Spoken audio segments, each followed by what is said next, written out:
Graça e paz, bonitinhos e bonitinhas. Aqui é a pastora Dani, do Ministério Face a Face com Deus.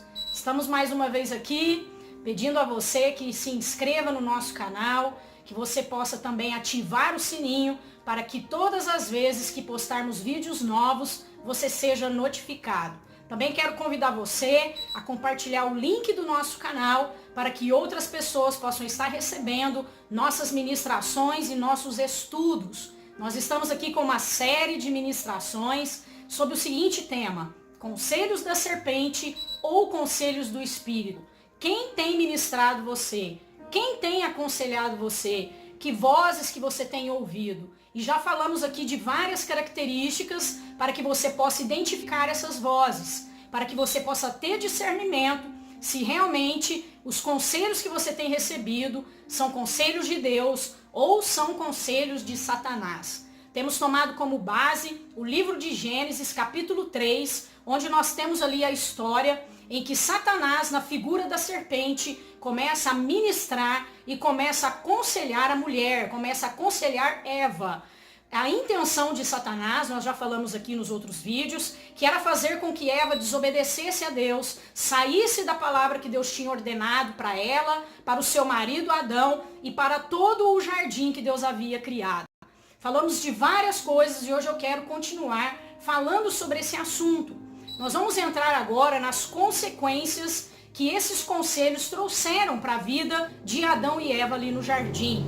Já falamos das características, já falamos do que traz uma identificação, né, para que você possa realmente discernir se aquilo que você tem ouvido tem sido do Espírito ou tem sido da serpente. E agora nós vamos para o versículo 7 do capítulo 3 do livro de Gênesis, onde a palavra de Deus fala assim: Então foram abertos os olhos de ambos, e conheceram que estavam nus, e coseram folhas de figueira, e fizeram para si aventais. Então você já observa aqui as consequências que esse conselho trouxe. No versículo 6, só para a gente pegar o gancho, diz assim: Vendo a mulher que aquela árvore era boa para se comer, agradável aos olhos, árvore desejável para dar entendimento, tomou do seu fruto e comeu, e deu também a seu marido, e ele comeu com ela.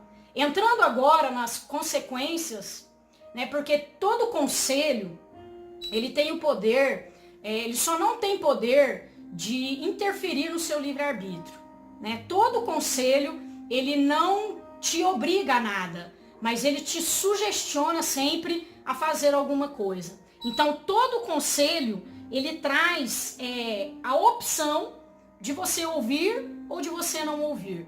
Aqui no caso, Eva, ela deu ouvidos aos conselhos da serpente. E o que acontece? Agora é o momento da sua queda. É o momento da queda ali no jardim. É o momento em que Eva e o seu marido caem. É o momento em que eles praticam algo que eles vão entrar em desobediência à palavra que Deus havia ordenado. Mas eu quero que você entenda uma coisa, que ninguém cai da noite para o dia. Ninguém desobedece da noite para o dia. Eu já falei nos primeiros vídeos que isso daqui eu não acredito que tenha sido uma vez só. Que essa conversa que a serpente teve com Eva não foi um dia só. Foi um processo lento, gradativo. Eva, ela foi dando liberdade. A serpente foi conquistando a confiança. Foi pegando uma certa liberdade para poder falar certas coisas com Eva. E a queda, ela passou por todo esse processo. Mas eu queria falar para você o seguinte, que existe um processo da queda. Então, se você observar o versículo 6, você vai ver que Eva olhou, pegou, comeu e deu. Esse foi o processo da queda. Ela olhou, ela viu, né? O texto fala que a árvore era boa para se comer, agradável aos olhos, desejável para dar entendimento. Então, o primeiro ponto foi, claro que o conselho, né, que é o tópico, que é o tema central, o conselho. Ela foi aconselhada. Então você percebe que Satanás usa os ouvidos. Ela ouviu um conselho. Depois vai para a visão. Ela olhou, né, e viu o quê? Que era uma árvore boa, que era algo atrativo. E muitas pessoas falam assim, e Satanás fez com que Eva pensasse que o pecado era bom. Eu discordo dessa afirmativa, porque na verdade o pecado ele tem a sua parte boa sim. Então Satanás não fez só ela pensar que era bom. Realmente traria coisas boas, momentâneas e passageiras. É igual quando a pessoa às vezes vai explicar, vai ter uma conversa com o seu filho sobre droga. Droga não é bom, droga é isso, droga é aquilo. Tem a parte boa, né? O pecado ele tem uma parte que ela é boa. E foi para isso que a serpente fez com a Eva. Abriu os olhos dela para que ela pudesse ver que tinha algo bom naquela desobediência, que tinha algo bom naquele pecado. Então, primeiro ponto, ela ouviu, ela foi aconselhada. Depois ela olhou e viu que aquilo que a serpente havia dito tinha um fundo de verdade. Como eu disse nos outros vídeos, o diabo trabalhou e trabalha com sofismas, trabalha com um espírito de engano, mas todo engano tem a sua origem na verdade. Então o que a Eva, de repente agora ela está olhando para aquela árvore sempre esteve no meio do jardim. Quantas vezes ela não passou no jardim e não viu a árvore? Quantas vezes ela não olhou para essa árvore? Mas o problema é que agora os olhos de Eva haviam mudado. A forma dela enxergar havia mudado. Me lembrei agora ali de Davi, né? A sua vizinha ali, Batseba. Quantas vezes Davi não viu aquela mulher ali? Quantas vezes Davi não passou por ali e não a viu também ali? Qual foi o problema daquele dia? O problema é que naquele dia ele olhou para ela com olhos diferentes. Ele olhou ela com um outro olhar. Por quê? Porque ele estava fora do seu lugar. Era para ele estar na guerra. O texto começa dizendo que nos dias em que os reis iam para a guerra, Davi resolveu ficar. Ou seja, ele saiu da posição dele. Ele saiu do lugar dele. Toda vez que você está fora do seu lugar, os seus olhos se abrem para aquilo que anteriormente não havia sido aberto. E o que aconteceu ali? Ela olhou. Só que ela já não olhou a árvore como ela olhava antes. Agora ela olhou com outros olhos. Por quê? Porque ela havia sido aconselhada.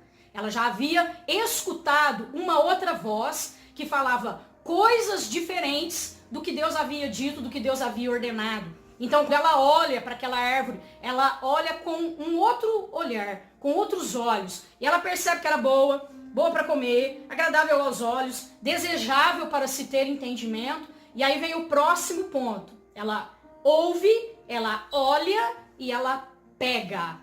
Ela toca. Então tá falando de outro sentido do nosso corpo, o tato. Ela toca, ela pega daquele fruto e ela come.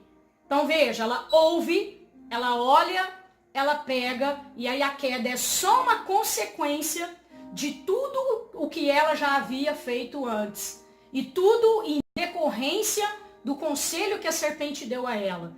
Depois ela come, que é o ato do pecado, que é o ato da desobediência. É quando ela entra em queda, é quando ela cai e ela desobedece a palavra que Deus havia ordenado. Então preste atenção, que Satanás ele vai agindo lentamente, gradativamente. Porque se tem uma qualidade que Satanás tem é paciência. E muitas vezes nós mesmos não temos essa qualidade, mas ele tem. Ele é paciente, ele vai esperando. Ela foi aconselhando, Eva foi ouvindo, a serpente foi pegando liberdade, foi construindo uma confiança no coração para que Eva escutasse. E ali gradativamente, então ela vai aconselhando. Do conselho ela passa a olhar as coisas com olhos diferentes, com olhos baseados, não no que Deus havia dito, mas no que a serpente havia dito. Depois que ela olha, ela toca, ela pega e ela come e é onde ela cai. Então no nosso próximo vídeo, nós vamos dar sequência nesse processo de queda e nas consequências que essa queda trouxe para Adão, para Eva e para o jardim do Éden. Então fique aqui, meu beijo no seu coração e até o nosso próximo vídeo. Que Deus abençoe você.